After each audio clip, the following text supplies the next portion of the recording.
Oke, selamat pagi semuanya. Selamat berjumpa kembali di pagi yang cerah ini.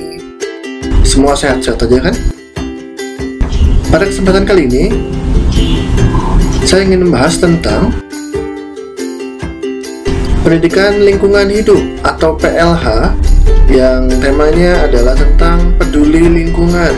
Jangan lupa untuk menyaksikan video ini sampai akhir ya, agar kalian dapat mengerti dan memahami materi ini dengan baik. Yuk kita mulai saja videonya.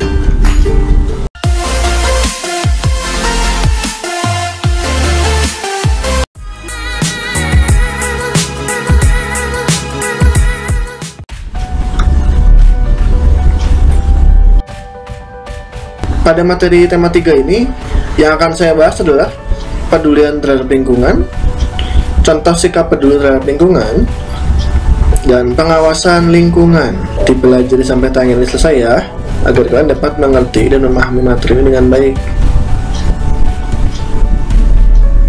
Manusia memerlukan makanan dan minuman untuk melangsungkan kehidupannya. Sumber makanan manusia dapat diperoleh dari hewan dan tumbuhan. Sumber makanan dari hewan antara lain daging, telur, dan susu. Sumber makanan dari tumbuhan antara lain nasi, sayuran, dan buah-buahan. Selain makanan, manusia juga membutuhkan oksigen untuk bernafas. Hasil pernafasan manusia akan mengeluarkan karbon dioksida dan uap air. Karbon dioksida hasil pernafasan manusia dibutuhkan oleh daun pada tumbuhan. Karbon dioksida diserap oleh tumbuhan pada saat fotosintesis. Fotosintesis adalah proses penyerapan karbon dioksida, air, dan garam dari tanah dengan bantuan sinar matahari. Tumbuhan merupakan sumber oksigen bagi hewan dan manusia. Hampir semua kebutuhan yang diperlukan manusia diperoleh dari lingkungan sekitarnya, dan sumber makanan, air, oksigen, sinar matahari semuanya berasal dari alam lingkungan kita. Oleh karena itu, kita harus peduli pada kelangsungan lingkungan hidup kita. Kepedulian terhadap lingkungan. Yang pertama adalah cara pembibitan tanaman. Tanaman berkembang bertambah banyak dinamakan berkembang biak. Ada tanaman yang ditanam bijinya agar tanaman itu dapat bertambah banyak. Ada juga yang ditancapkan batangnya saja. Perkembangbiakan tumbuhan ada dua macam, yaitu generatif dan vegetatif. Perkembangbiakan secara generatif, yaitu secara kawin. Perkembangbiakan secara vegetatif, yaitu secara tidak kawin. Perkembangbiakan vegetatif ada yang alami dan ada yang buatan. Perkembangbiakan vegetatif. Perkembangbiakan vegetatif alami caranya adalah satu dengan spora, lalu tunas, lalu umbi, rizoma atau rimpang, stolon atau geragih. Sedangkan perkembangbiakan vegetatif buatan itu ada stek, cangkok, okulasi, kemudian ada perkembangbiakan generatif. Perkembangbiakan generatif adalah perkembangbiakan tumbuhan secara kawin. Salah satu jenis tumbuhan yang berkembang biak dengan cara ini adalah tumbuhan berbiji. Alat perkembangbiakannya adalah bunga. Biji ini dihasilkan setelah terjadinya penyerbukan pada bunga. Penyerbukan adalah peristiwa jatuhnya serbuk sari pada putik. Proses penyerbukan ini bisa terjadi melalui beberapa perantaraan, misalnya angin, air, hewan, atau bahkan manusia. Ada beberapa macam penyerbukan pada tanaman, yaitu 1. Penyerbukan sendiri, 2. Penyerbukan tetangga, 3. Penyerbukan silang, 4. Penyerbukan bastar, 2. Cara penanaman tanaman. Bila kalian ingin menanam sesuatu di rumah, sekarang kalian sudah tahu caranya pembibitan dan penanaman tanaman.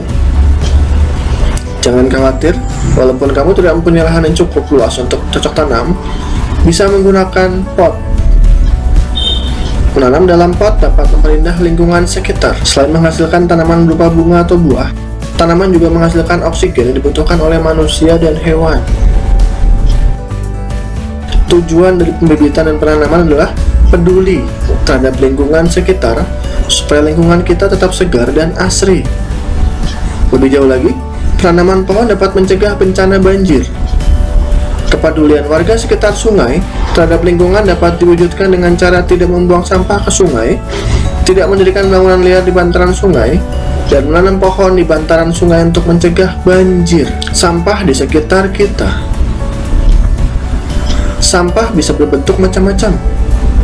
Sampah yang semula dianggap tidak berguna lagi ternyata dapat dijual ataupun diolah kembali. Sampah plastik seperti botol bekas air mineral dapat diolah kembali menjadi berbagai kerajinan tangan.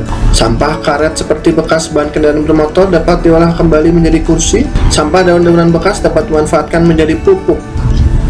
Contoh sikap peduli terhadap lingkungan. 1. Menangani sampah di sekitar kita.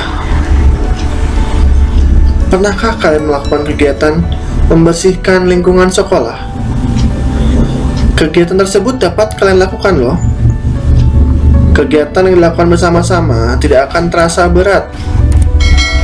Biasa karena membuang sampah pada tempatnya dengan benar, agar lingkungan sekitar kita tetap bersih dan sehat. Sampah yang berserakan akan mengakibatkan lingkungan tercemar dan tidak sehat. Siapa yang sudah pernah melakukan kegiatan membersihkan lingkungan sekolah? Bagaimana rasanya? Menyenangkan? Atau berat? Kalau dilakukan bersama-sama, percayalah itu tidak akan terasa berat dan cepat selesai. Penanaman pohon. Udara akan terasa sejuk dan segar jika terdapat pohon besar yang rindang di pinggir jalan raya. Pohon pelindung di jalan-jalan sangat berguna, bukan hanya untuk berjalan kaki saja, tetapi juga berfungsi sebagai paru-paru kota. Ternyata kota juga punya paru-paru ya. Penanaman pohon adalah salah satu bentuk peduli lingkungan, seperti menanam kembali hutan yang gundul dan melakukan penanaman pepohonan di bantaran sungai. Pohon juga dapat membuat lingkungan menjadi lebih asri. Hasil dari pohon berupa buah juga dapat dinikmati beberapa tahun kemudian. Pengawasan lingkungan. Setelah kalian memiliki rasa sikap peduli terhadap lingkungan sekitar, langkah selanjutnya adalah melakukan pengawasan terhadap lingkungan. Dapat dimulai dari hal-hal yang sangat kecil. Apapun itu yang bisa kita lakukan, tentunya akan membawa manfaat yang besar bagi lingkungan. Apapun itu yang bisa kita lakukan, tentunya akan membawa manfaat yang besar bagi lingkungan. Contohnya mengawasi lingkungan di sekitarmu agar lingkungan tetap tertata rapi.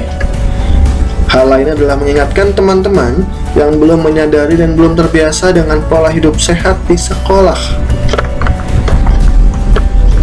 Lakukan juga pengawasan di rumahmu. Sekecil apapun itu perbuatan kita untuk menjaga agar tetap tercipta lingkungan yang asri dan tentunya akan mendapat menguntungkan bagi kita semua. Berbuatlah sesuatu untuk diri sendiri dan orang lain terhadap lingkunganmu, daripada kalian tidak pernah melakukan apapun. Terima kasih sudah menyaksikan video ini sampai akhir.